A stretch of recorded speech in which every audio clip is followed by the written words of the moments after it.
24 सच से सामना देख रहे हैं आप और मैं हूं आपके साथ सुषमा ठाकुर। बिहार में महागठबंधन सीट बंटवारे के बाद आज एनडीए में भी हिस्सेदारी पर ऐलान संभव है। सूत्रों के मुताबिक बीजेपी और जेडीयू के बीच सीट बंटवारे को लेकर डील सेट हो गई है। जानकारी के मुताबिक नीतीश कुमार को आखिरकार बीजेपी के सामने झुकना पड़ा है और अब वे 50-50 फॉर्मूले के तहत सीट बंटवारे को राजी हो गए हैं। आपको बता दें कि नीतीश कुमार पिछले कुछ दिनों से जिद पर रहे थे कि जनता दल यूनाइटेड बीजेपी से ज्यादा सीटों पर चुनाव लड़ेगी, मगर आखिरकार उन्हें अपनी जिद छोड़नी पड़ी। तय फॉर्मूले के मुताबिक जेडीयू 122 सीटों पर और भारतीय जनता पार्टी 121 सीटों पर चुनाव लड़ेगी। जेडीयू बीजेपी की कई परंपरागत सीटों पर भी दावेदारी ठोक रही थी, मगर अब उन्हें अपनी यह मांग भी छोड़ दी।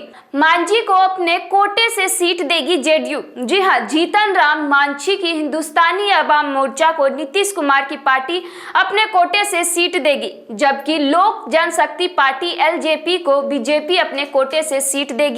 लेकिन बड़ा सवाल यह है कि बीजेपी लोक जनशक्ति पार्टी को अपने कोटे से सीट तभी देगी अगर चिराग पासवान एनडीए का हिस्सा बने रहते हैं। पिछले कुछ दिनों से सीट बंटवारे को लेकर चिराग पासवान ने काफी कड़े तेवर दिखाए हैं और वे अकेले 143 सीटों पर चुनाव लड़ने के संकेत भी दे चुके हैं। इसके साथ आपको बता दें कि बीजेपी और जेडीयू के बीच आखिरी दौर की बातचीत शनिवार दोपहर को पटना में हुई थी।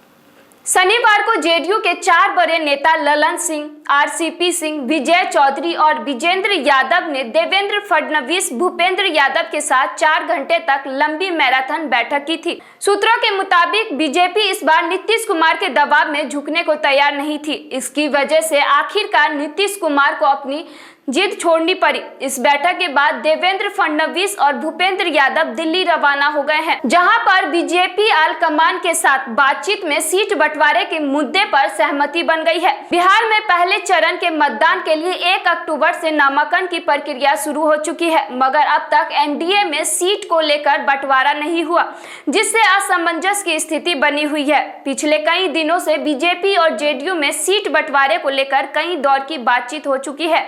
बिहार में 28 अक्टूबर से 3 चरणों में मतदान होना है, जबकि नतीजे 10 नवंबर को आएंगे। ऐसे ही बिहार विधानसभा से जुड़ी हर खबरों के लिए आप देखते रहिए बिहार 24 सच से सामना।